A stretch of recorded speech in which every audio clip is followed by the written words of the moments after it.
Hello everyone, welcome to Darpan education hub. तो आज का हमारा टॉपिक है जो कि NIELIT O level revise syllabus R5 के ऊपर बेस्ड है, जिसमें हम ओ लेवल के second module M2 R5 web designing and publishing के यूनिट 1 से स्टार्ट करेंगे। क्योंकि इसका जो कंटेंट है बहुत ही ज़्यादा है, तो मैंने इस वीडियो को 3 पार्ट में डिस्ट्रीब्यूट कर दिया है। तो ये हमारा फर्स्ट पार्ट है और इसके बाद जो होगा वो सेकंड और थर्ड पार्ट होगा। तो इसलिए आप सबसे मेरा रिक्वेस्ट है कि आप इस वीडियो को एंड तक ज़रूर देखें। अगर अच्छा लगे तो प्लीज़ लाइक और शेयर करें, और अगर आप मेरे चैनल में न्यू हैं तो सब्सक्राइब करें। तो लेट्स स्टार्ट आवर वीडियो। तो जैसा कि आप लोगों को यहाँ पे दिख रहा है, ये हमारा सिलेबस है जो कि web designing and publishing module 2 जो ओ लेवल का है उस पे बेस्ड है। तो सबसे पहले हम लोग पढ़ेंगे इंट्रोडक्शन टू HTML। HTML के बारे में कि HTML क्या होता है। सेकेंड पार्ट इज दैट कि HTML का जो बेसिक फॉर्मेट है वो क्या है। तो HTML का जो बेसिक फॉर्मेट है वो सारी चीजें हम एक एक करके डिस्कस करने वाले हैं। तो first is HTML introduction, second is HTML structure, basic structure, and third is head section. इसी तरह से फॉर्मेटिंग टैग्स हैं, anchor tag, tables, paragraphs, image, comments, list, frames, forms, एक एक करके हम सारे डिस्कस करने वाले हैं। लेकिन एक ही वीडियो में इसको कवर करना थोड़ा मुश्किल है, इसीलिए हम इसको पार्ट बाय पार्ट देखेंगे। तो आज का हमारा जो पार्ट होगा वो HTML इंट्रोडक्शन होगा, बेसिक स्ट्रक्चर ऑफ HTML होगा, और जितना हम कवर कर पाए। तो नेक्स्ट जो आपका है वो है HTML का introduction. HTML stands for Hypertext Markup Language। HTML का फुल फॉर्म होता है Hypertext Markup Language, जो कि एक मार्कअप लैंग्वेज है। मार्कअप का मतलब होता है, जैसे बहुत सारे प्रोग्रामिंग लैंग्वेज में हम कोडिंग करते हैं तो उसको एक टाइम होता है कि उसको आपको कंपाइल करना होता है, और कंपाइल करने के बाद आपका जो कोड है वो EXE में चेंज हो जाता है। लेकिन मार्कअप लैंग्वेज में क्या होता है कि आपका जो कोडिंग है उसको आपको कंपाइल करने की जरूरत नहीं पड़ती, आप डायरेक्टली उस चीज को जो कि आपने कोडिंग किया उसके आउटपुट को देख पाते हैं। तो HTML भी एक लैंग्वेज है जिसकी मदद से आप क्या करते हो, इस तरह की कोडिंग करते हो, वेब पेज क्रिएट करते हो। तो वेब पेज क्रिएट करने के लिए आप HTML यूज करते हो। तो ये क्या है, it is a standard and fundamental markup language for creating web pages and websites. HTML वो लैंग्वेज है जिसकी मदद से आप क्या करते हो, वेबसाइट्स को, वेब पेजेस को क्रिएट करते हो। तो आपको ये पता होगा कि ये जो HTML है इसको कोडिंग करना बहुत ही आसान होता है, क्योंकि यहाँ पे कुछ ऐसे टैग्स होते हैं जिसका नाम उसके फंक्शन से सिमिलर होता है। तो it specifies the structure of web page. तो जब आप HTML क्रिएट करते हो तो वहां पे क्या होता है ना, HTML में उसके बेसिक फॉर्मेट या उसके स्ट्रक्चर से आपका एक वेब पेज क्रिएट हो जाता है। HTML जो है ना उसको आप बोलते हो बिल्डिंग ब्लॉक्स। तो HTML जो है, the building blocks of HTML are the elements of HTML। तो जब आप HTML कोडिंग करते हो और उसमें बहुत सारे एलिमेंट्स, बहुत सारे टैग यूज करते हो, तो वो सारे मिलकर HTML बन जाता है। HTML elements are represented by tags and their attributes। तो HTML कोडिंग करने के लिए उसके जो कोड होते हैं उसको कहा जाता है टैग। तो जो भी कोई भी टैग है वो इस तरह से एंगुलर ब्रैकेट के अंदर होता है। जैसे कि मान लीजिए हमें HTML कोडिंग करनी है, तो HTML कोडिंग करने के लिए हमें यूज करना होता है HTML टैग। तो HTML टैग जो है कुछ इस तरह से आपको लिखना पड़ता है,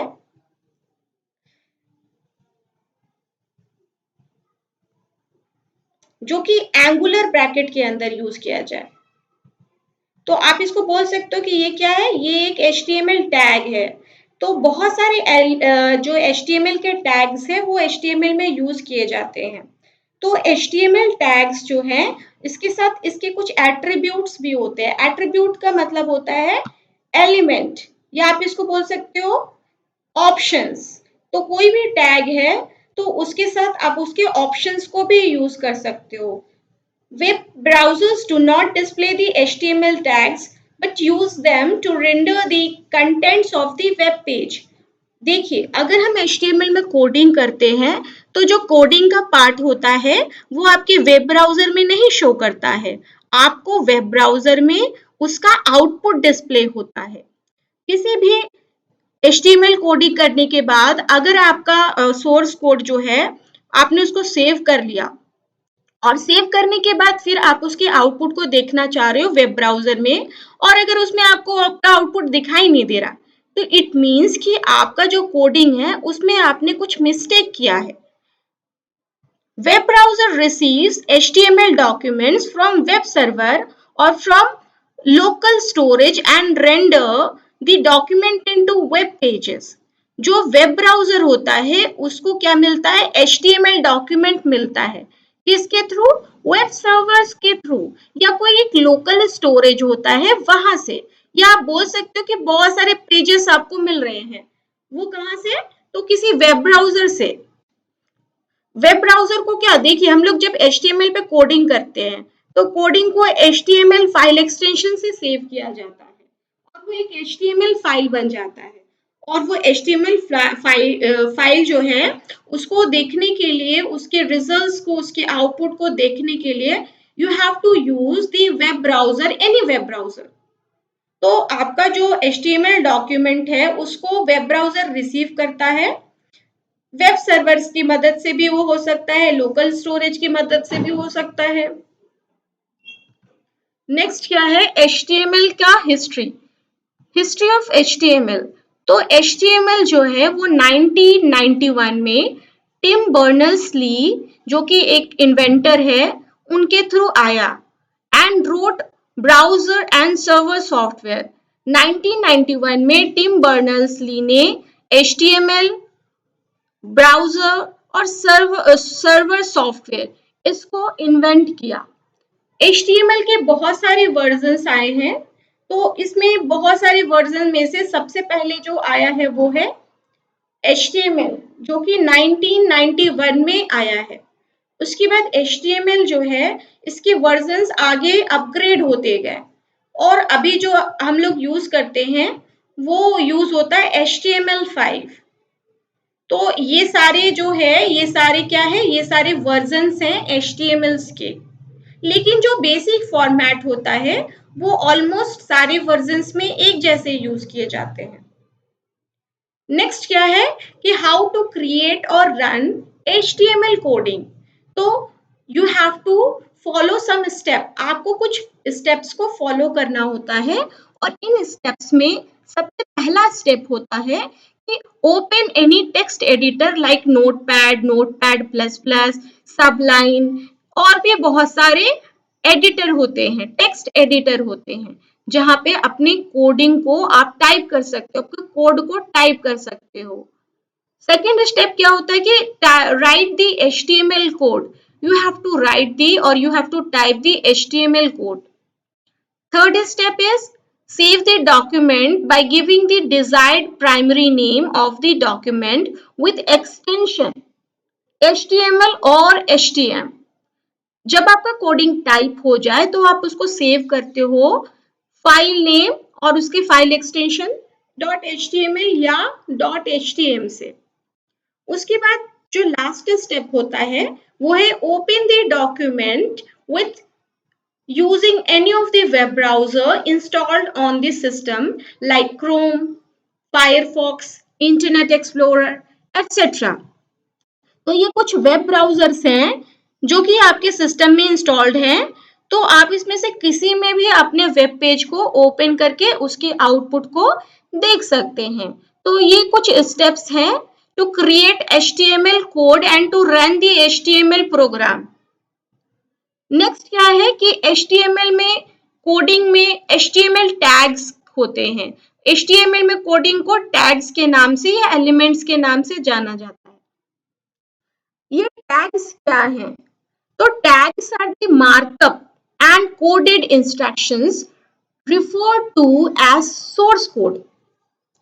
टैग कुछ ऐसे इंस्ट्रक्शंस है, कुछ ऐसे कोड हैं जो कि आप HTML में यूज करते हो और उसको आप सोर्स कोड के नाम से जानते हो. It is enclosed in a pair of angular bracket और angle bracket. तो आप किसी भी टैग को एंगुलर ब्रैकेट के विद इन ही इनक्लोज करते, इसके अंदर ही डाल के यूज करते हो. टैग का मतलब है एंगुलर ब्रैकेट के अंदर होना चाहिए. Usually there are opening, start and closing end tags with containing some text और ऑब्जेक्ट्स इन बिटवीन. तो आप जनरली ये जानते हो कि टैग्स जो है ना वो टू टाइप्स के होते हैं, सिंगुलर और पेयर टैग. लेकिन यहाँ पे बात हो रही है कि कोई एक टैग जो है ना वो ओपनिंग और क्लोजिंग हो सकता है. ओपनिंग टैग इसका मतलब ये है कि ये टैग स्टार्ट किया जा रहा है. क्लोजिंग टैग इसका मतलब है कि यहाँ पे आप अपने टैग को एंड कर रहे हो और उसी टैग के अंदर टैग का नेम होता है, कोई टेक्स्ट टाइप होता है. The opening tag begins with left angle bracket followed by tag name and then right angle bracket. किसी भी टैग को ओपनिंग टैग का मतलब होता है जब आप एंगुलर ब्रैकेट लेफ्ट साइड में और राइट साइड में क्लोजिंग यूज करते हो और इसके अंदर कुछ भी आपके टैग का नेम होता है. तो आप इसको बोल सकते हो ये क्या है, ये ओपनिंग टैग है. क्लोजिंग टैग क्या होता है? तो क्लोजिंग टैग का मतलब होता है कि the closing tag are identical to opening tag except a forward slash before the tag name. तो किसी भी ओपनिंग टैग के बाद आ जाता है आपका क्लोजिंग टैग. तो क्लोजिंग टैग जो है वो क्या होता है? तो क्लोजिंग टैग का मतलब ये है कि जब आप यहाँ पे यूज कर रहे हो angular bracket left and right और फॉरवर्ड स्लैश, जैसे मैंने यहाँ पे टाइप किया HTML या बोल्ड करना है तो बोल्ड के लिए यूज किया जाता है बोल्ड बी टैग. तो अगर आपने यहाँ पे बी टैग यूज किया है तो इट मीन्स ये ओपनिंग टैग है. और अगर आप यहाँ पे फिर से यूज करते हो बी टैग तो ये बी टैग का क्या हो गया, ये क्लोजिंग टैग हो गया. तो ये ओपनिंग और ये क्लोजिंग. तो किसी भी टेक्स्ट को आप बोल्ड करना चाहें तो बोल्ड करने के लिए बी टैग यूज किया जाता है. इसी तरह से आपको यहाँ पे दिख रहा होगा closing tag identical to opening. It means कि जिस तरह से ओपनिंग टैग का नाम होता है बिल्कुल वैसे ही आपका क्लोजिंग टैग का नाम भी होता है. बस आपको उस जगह पे फॉरवर्ड स्लैश यूज करना होता है किसी भी टैग के पहले. तो यहाँ पे आप देख सकते हो कि ये है लेफ्ट एंगल ब्रैकेट और ये है राइट एंगल ब्रैकेट और बीच में क्या है, ये टैग का नेम लिखा है. तो इसको कहा जाता है ये ओपनिंग टैग है. इसी तरह से आप यहाँ पे नीचे देख सकते हो ये लेफ्ट साइड में लेफ्ट एंगल ब्रैकेट और राइट साइड में राइट एंगल ब्रैकेट और बीच में टैग का नेम है और उससे पहले यूज किया गया है फॉरवर्ड स्लैश. तो ये हो गया क्लोजिंग टैग. तो किसी भी टैग को ओपनिंग और क्लोजिंग भी किया गया है. तो ये हो गया आपका टैग्स जिसमें आपने देखा कि ओपनिंग और क्लोजिंग टैग क्या होता है. इसके बाद आप आ जाइए कि आपके जो टैग्स हैं वो टू टाइप्स के होते हैं. HTML टैग्स टू टाइप्स के होते हैं. एक को कहा जाता है कंटेनर टैग और दूसरे को कहा जाता है एम्प्टी टैग. कंटेनर टैग को एक और दूसरे नाम से जाना जाता है जिसको आप बोलते हो पेयर टैग और एम्प्टी टैग को सिंगुलर टैग से जाना जाता है.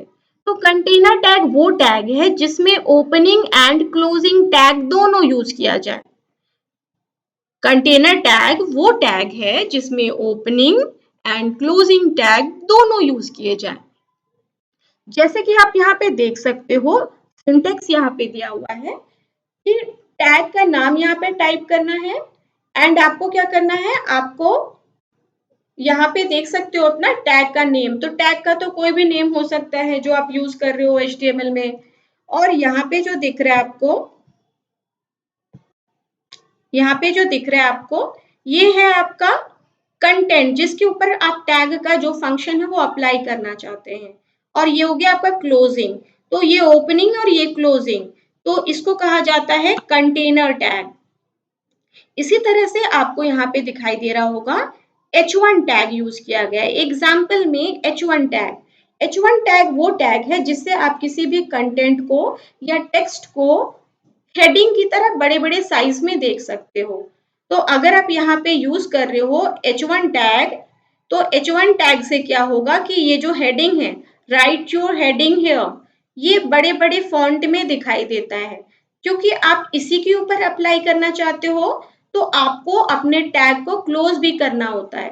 अगर आप यहाँ पे इसको टैग को क्लोज नहीं करते हो, तो बाकी का जो आगे का कंटेंट है वो भी बिल्कुल हेडिंग 1 की तरह अप्लाई हो जाएगा। और अगर आप यहाँ पे क्लोज कर दोगे तो बाकी की चीजों के ऊपर हेडिंग टैग अप्लाई नहीं होगा। सो ये ओपनिंग टैग और ये क्लोजिंग टैग। तो हेडिंग टैग क्या है? ये एक पेयर टैग है जिसको आप कंटेनर टैग के नाम से जानते हो। और ये P दिख रहा होगा नीचे, तो P क्या है? तो P है, ये पैराग्राफ के लिए यूज किया जाता है, पेयर टैग। ये भी पेयर टैग है, या आप इसको बोल सकते हो कंटेनर टैग हो, क्योंकि इसका ओपनिंग और क्लोजिंग टैग दोनों यहाँ पर है। नेक्स्ट क्या है कि ज्यादातर HTML में पेयर या कंटेनर टैग ही यूज होते हैं। एम्प्टी टैग, सिंगुलर टैग बहुत ही कम होता है। सो आप सब यहाँ पे देख सकते हो कि एम्प्टी टैग क्या है। तो empty tag are those tag जिसका सिर्फ ओपनिंग हो, क्लोजिंग ना हो। जैसे for example BR tag, HR tag. तो BR break line, HR horizontal ruler. तो BR से क्या होता है ना, HTML में आप न्यू लाइन में आ सकते हो, या ब्लैंक स्पेस बना सकते हो, या आप बोलो कि लाइन में स्पेसिंग कर सकते हो। तो ये सारा फंक्शन आप BR टैग से करते हो। इसी तरह से HR टैग क्या है? तो HR टैग वो टैग है जिसकी मदद से आप अपने वेब पेज में एक हॉरिजॉन्टल लाइन ला सकते हो, और उसका कलर और उसका एट्रीब्यूट भी चेंज किया जा सकता है। तो ये है एम्प्टी टैग, जिसको आप सिंगुलर टैग भी बोलते हो। और एम्प्टी टैग का मतलब क्या होता है?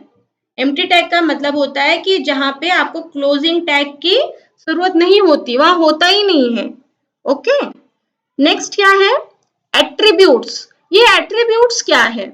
HTML के एट्रीब्यूट्स। तो HTML के एट्रीब्यूट्स का मतलब है HTML में जो टैग यूज किया जाता है उसके साथ आप कौन कौन से ऑप्शंस को यूज कर सकते हो। तो आप जो एट्रीब्यूट है वो कहाँ यूज करेंगे? तो जैसे मान लीजिए मैंने यहाँ यूज किया P टैग। तो P टैग मतलब पैराग्राफ लाना है, तो पैराग्राफ के साथ साथ इसके बहुत सारे ऑप्शंस होते हैं। फॉर एग्जाम्पल पैराग्राफ का आपको अलाइनमेंट चेंज करना है, तो पैराग्राफ के अलाइनमेंट के लिए अलाइन नाम का एक ऑप्शन होता है जिसको आप एट्रीब्यूट बोलते हैं। Align, ALIGN, align. अलाइन का मतलब होता है अलाइनमेंट। अगर आपको लेफ्ट अलाइनमेंट चाहिए तो आप क्या करते हो, यहाँ पे लेफ्ट लिखते हो और फिर टैग को क्लोज कर देते हो। ये हम पूरा नहीं लिख रहे हैं, लेकिन यहाँ पे आप लोग समझिए P space align equal to left. It means ये अलाइन क्या है? ये एट्रीब्यूट है, और P क्या है? ये एक टैग है।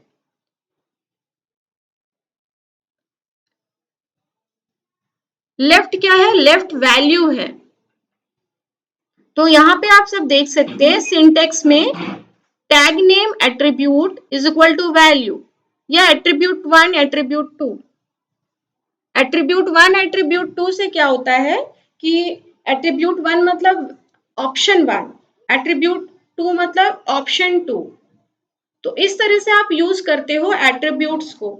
तो आगे जाके बहुत सारे प्रोग्राम में आप देखिएगा कैसे एट्रीब्यूट को यूज किया जाता है। उसके बाद यूज होता है, मान लीजिए यहाँ पे मैंने यूज किया है बॉडी टैग। तो बॉडी टैग ये तो मेन टैग है, लेकिन बॉडी टैग के कुछ एट्रीब्यूट्स हैं, और कुछ एट्रीब्यूट्स में बॉडी का बीजी कलर, जैसे कि पहले वाले एग्जाम्पल में हमने देखा था कि अगर आपको अपने वेब पेज के बैकग्राउंड का कलर चेंज करना है तो आप यूज करते हो BG color. तो it is used to specify the background color of the web page. इसी तरह से मान लीजिए आपको अपने वेब पेज में जो भी टेक्स्ट है उसका कलर चेंज करना है, तो आप वहां पे यूज करते हो text. For example body space BG colour is equal to yellow, तो इसका मतलब आप वहां पे येलो कलर का बैकग्राउंड कलर डालना चाहते हो. और मान लीजिए आपको उसमें टेक्स्ट का जो कलर है वो रेड करना है, तो अगर आपको टेक्स्ट का रेड कलर करना है तो आप क्या करते हैं, रेड यूज करते हो वैल्यू में. तो ये हो गया बॉडी, ये आपका मेन टैग है, और बीजी कलर एट्रीब्यूट है और टेक्स्ट एट्रीब्यूट है, ये दोनों एट्रीब्यूट है. तो बीजी कलर से बैकग्राउंड कलर चेंज होता है और टेक्स्ट से आप टेक्स्ट के कलर का चेंज कर सकते हैं, टेक्स्ट के जो भी कलर्स हैं उसको आप चेंज कर सकते हो. उसके बाद मान लीजिए आप चाहते हो कि आपके बैकग्राउंड में, वेब पेज के बैकग्राउंड में कोई पिक्चर, कुछ इमेज आ जाए, उसके लिए यूज किया जाता है बैकग्राउंड. तो बैकग्राउंड एक ऐसा एट्रीब्यूट है जिससे आप अपने वेब पेज में कोई पिक्चर ला सकते हैं, कोई इमेज ला सकते हैं. और इसको यूज करने के लिए उसका एक एग्जाम्पल यहाँ पे दिया है, आप सब देख सकते हैं. बॉडी स्पेस बीजी बैकग्राउंड, बैकग्राउंड और ये क्या है डबल कोट्स के अंदर, तो ये इमेज का नेम है विद फाइल एक्सटेंशन. और मान लीजिए वहां पे आपको टेक्स्ट यूज करना है, तो उसके लिए आप टेक्स्ट यूज कर सकते हैं.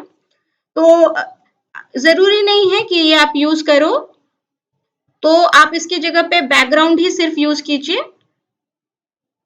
उसके बाद क्या है कि आप नेक्स्ट क्या है, तो ये आपका क्या है, HTML का एट्रीब्यूट्स है. तो आज हम इतना ही डिस्कस करेंगे और आगे का जो पार्ट है वो सेकंड पार्ट में आएगा, क्योंकि समझना ज्यादा जरूरी है. अगर आपको कुछ समझ में नहीं आया हो, किसी तरह का प्रॉब्लम हुआ हो, तो आप मुझे कमेंट कर सकते हैं. और अगर आपको मेरा वीडियो अच्छा लगा हो तो आप मुझे लाइक करें, शेयर करें. और अगर आप मेरे चैनल में न्यू हैं तो आप मुझे जरूर से सब्सक्राइब करें. Thank you.